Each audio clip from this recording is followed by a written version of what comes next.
What happened? You just tell me I fought the other day. Like this woman don't know who she dealing with, you know. I want my keys and I want y'all by 5 o'clock.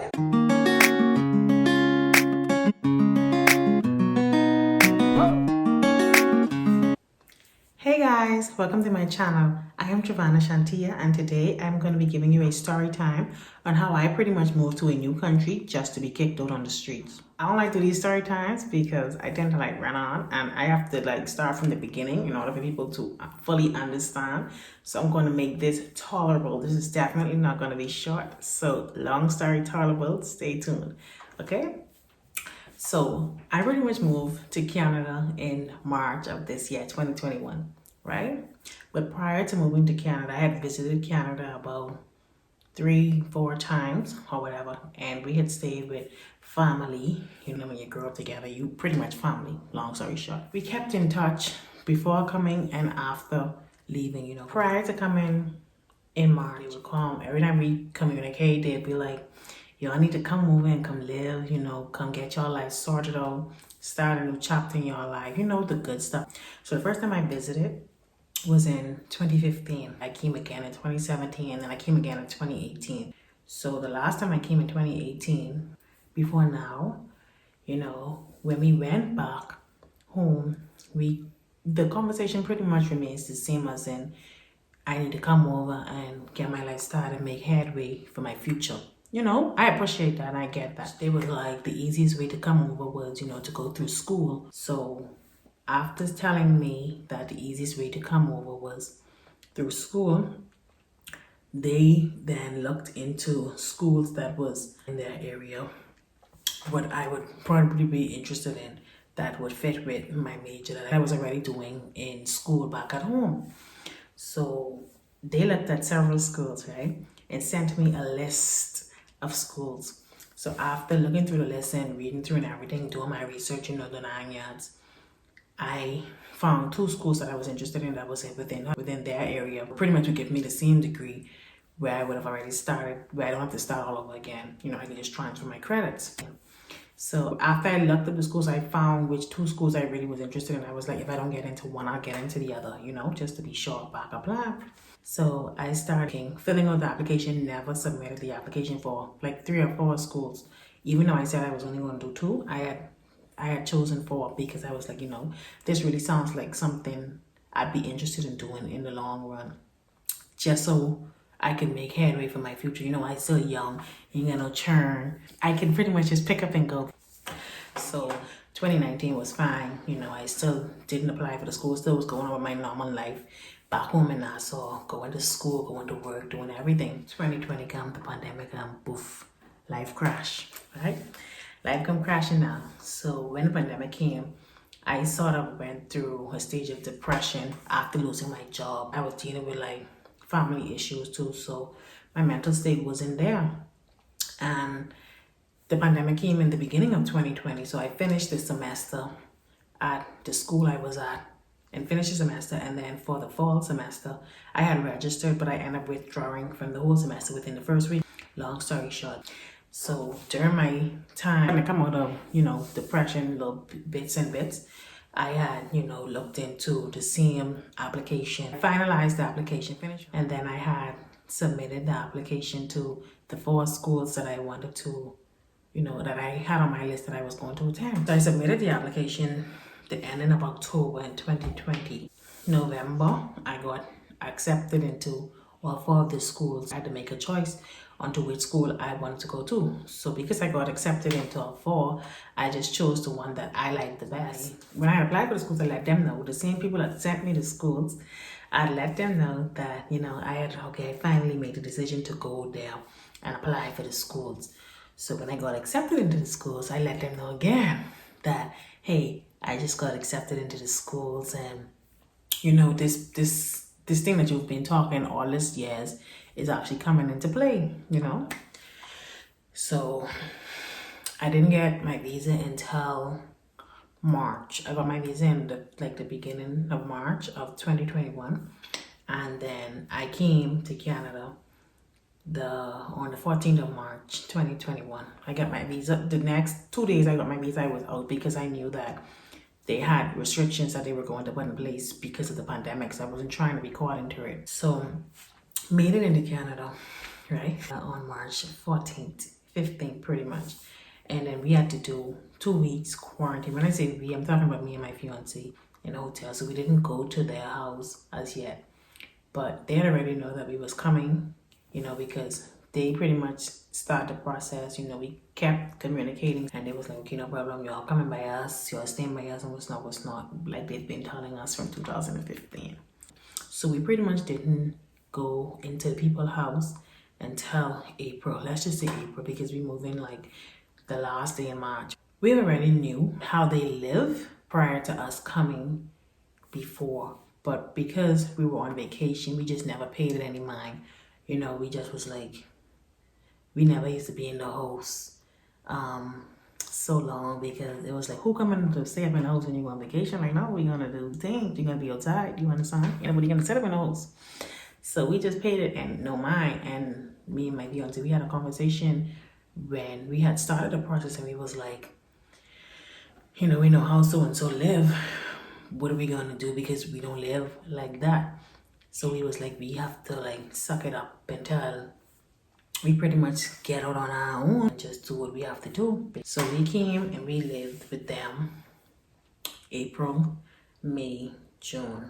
So like I said, we already knew that what the situation was, how they lived before we just was ignoring a lot of things, but only so much you could ignore. How they live pretty much kind of allowed me to distance myself, because it was like, ain't nobody coming to be no maid, clean up behind you and your grown children. When you would go down in the family area, it's kind of draining. It's depressing too, to see the people them just sitting up in dirt. Like, that caused me to be distanced, where I would stay in my room most of the times. And keep in mind too, I was still in school. I used to be the one to clean up after them. Even though I said I wasn't going to do it, I still was going to do it, because I wasn't raised like that. And it's like, I can't just sit down and be, living like that, right? So after doing it for so long, I just began dawning on me, just draining on me. It's like they waiting on, like they continue to make the dirt and then wait for people to clean it up, pretty much, right? After I saw that, I was like, I ain't doing this. I ain't doing it, I ain't doing it. So I would like leave them for the day or 2 days. And I would see they have those same things there, the kitchen dirty, just like how y'all leave them 2 days ago. And 30 minutes later, guess what? Who's the conk? Me. Cause I's the conk. And you gonna put me in the bag and beat me. Cause I is the conk. You must think I dumb. You gonna put me in a bag and you gonna beat me till I run. Cause I used to go right back downstairs and wash them same dirty dishes. But I intentionally left there to see if they can clean them. But no, I used to come. So anyhow, it's the end of the April. I've been with them like 3 weeks. So I had to get some stuff done for my school. And like I said, I was new to the country, so I've never really caught the bus, caught the train, so I never knew how to do it. I was like, I wanted to go to learn the bus system. So one day, I made up my mind to go take the bus. And I went to her and I was like, can you tell me which bus do I need to take to get so and so? Their response was like, I don't catch the bus, so I don't know. Cool. I mean, you don't have to catch the bus in order to not know. You live in this country for how many years? You should know which bus come from your corner to the main road. So I was like, okay, I'll try and find it the best way I can find it. I was like, well, if I get lost, I'll call you to let you know. Or I'll call one of y'all to get directions or whatever. If I get lost, the one thing and respond and say, well, you fat. So if you get lost, you could just sit on the side of the road and cry. And then when you finish crying, go start walking, because you could lose some weight. So I said, I'm not fat, I'm pleasantly plump. And secondly, I said, okay, no problem. I don't have to call you or whatever. If I get lost, I'll just find my way. They can say, I need to talk to you and so. Me and my fiance now. But you need to have a conversation with me for because I open my mouth and tell you that I'm not fat. I'm not fat, baby girl. You bigger than me. How you gonna me fat and you 3 times my size? So conversation time now. They want to have this conversation. They was like, oh, I don't ask them to do nothing. I don't ask them to carry me no place. I don't text them. I don't call them. I don't come out the room. I don't spend no time with them. I don't do this and I don't do that.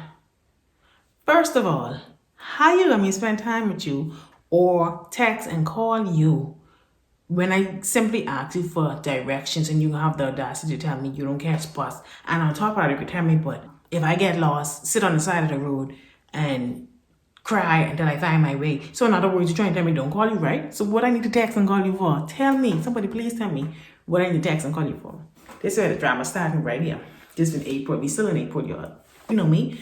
You know, I can tell you what on my mind. Like, I'm not going to sugarcoat anything. So I sat through that. If you didn't know me 5 years ago, y'all would have been so proud of me because I sat through that when I was like,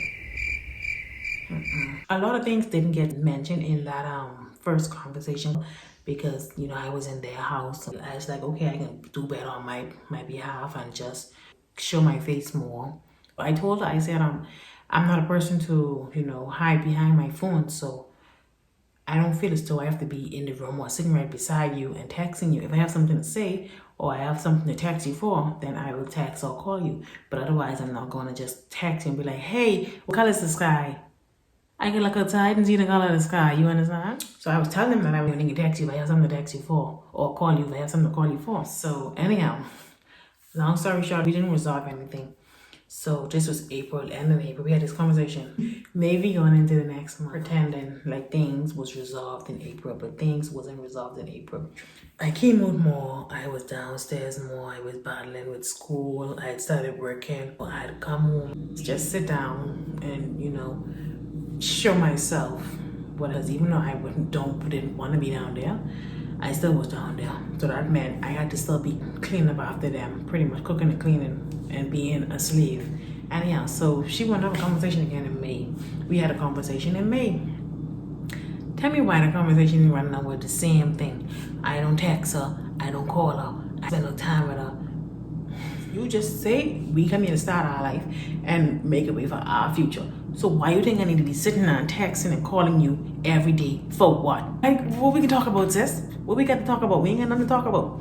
So the both of us sat in that chair and was like, this ain't making no sense. Like, and that's what we tell him. He's like, you know what, this ain't making no sense. And Ethan says, so tell us what you want to tell us, you know. How long you want to give us until we can get out or what you want to do. So when I tell you the woman start crying, TNT, y'all know drama. Y'all better come hire this woman, okay? When I tell you all tears, no tears, start dropping on the woman eye. Me and E look at one another like,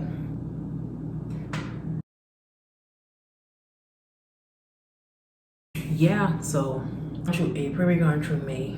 And pretty much pretending because we know we was in the house, we just was trying to be at peace, and we was trying to make them be at peace too, where they don't come home and put a burden on us. June was Ethan's birthday. We went out for lunch, and then when we came home, you could have sensed all the tension. Ain't nobody tell Ethan happy birthday. I wasn't in the mood for being upset. I just went straight up.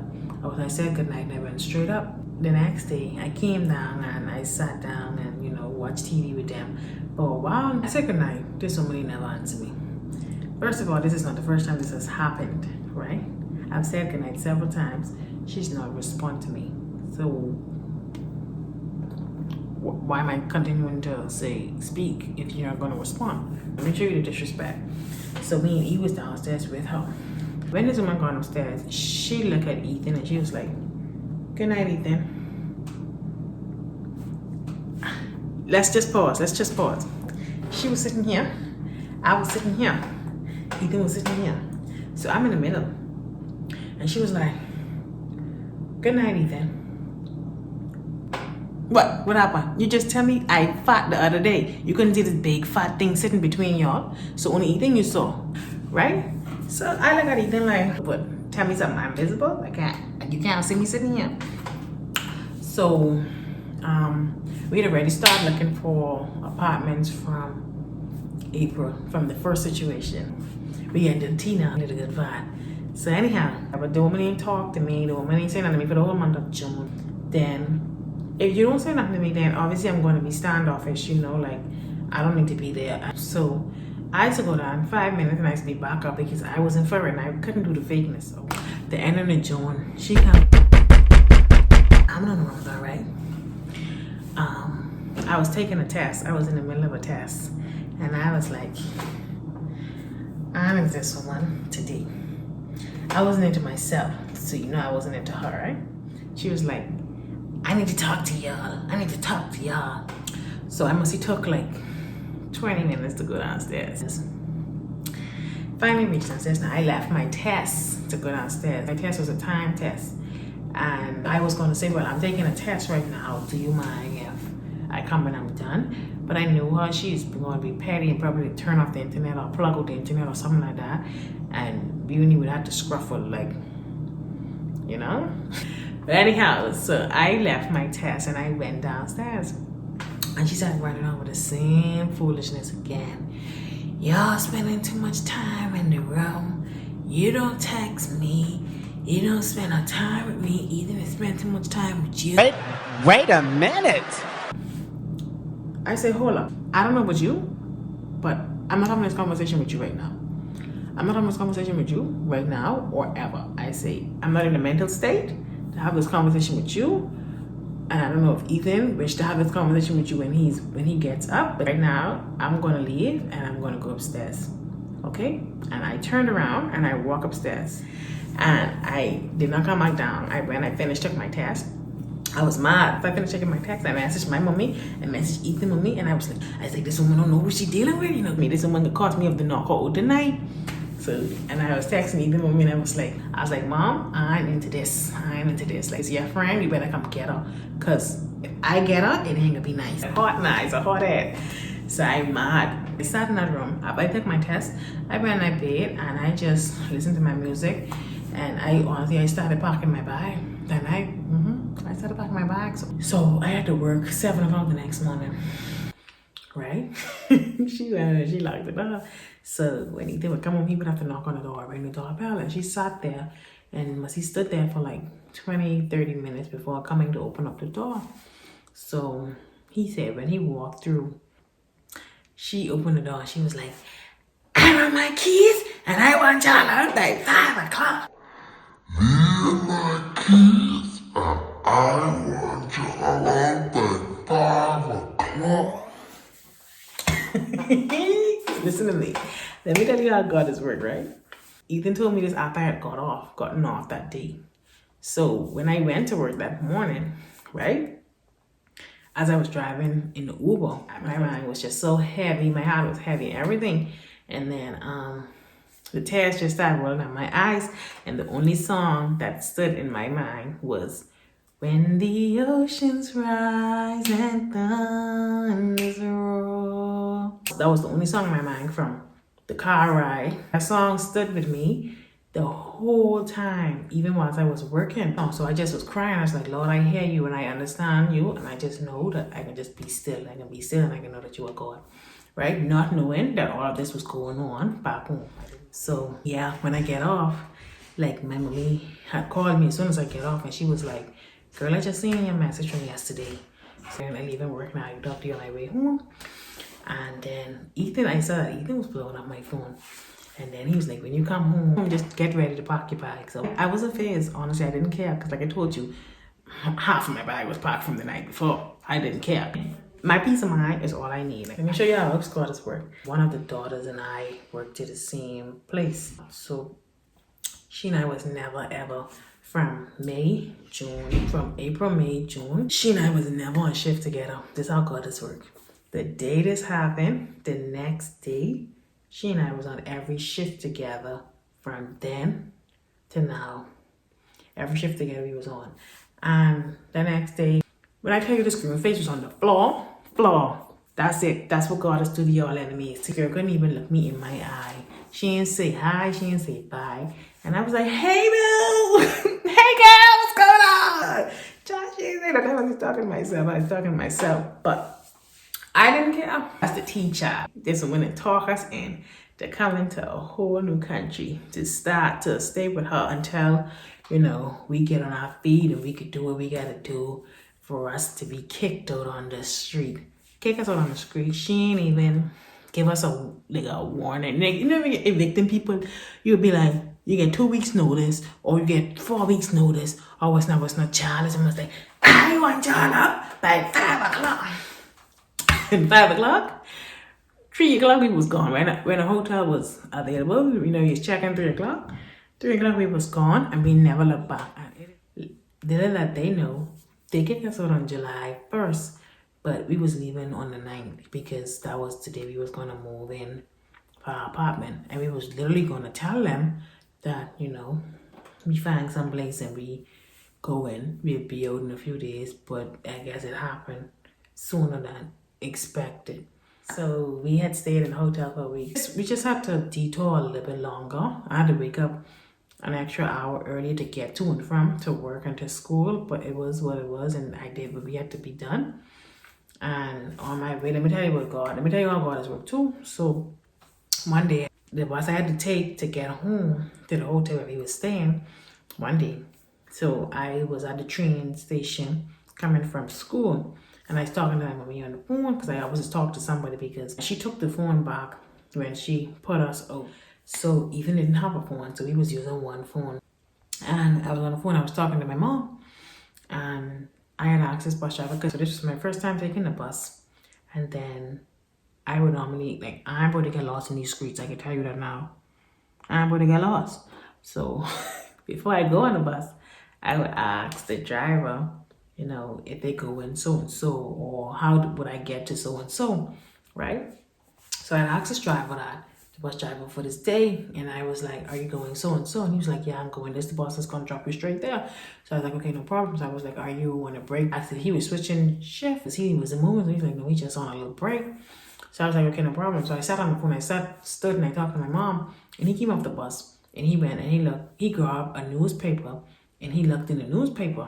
After he finished reading the newspaper, he came to me. I don't know this man from a can of paint. Listen to me. I don't know him from a can of paint, right? He came to me and he was like, I was in the newspaper looking for your new house, your penthouse. And I was like, huh? He said, yeah, I was looking for your penthouse because the Lord told me that you need a house and it's going to be a penthouse and it's coming soon.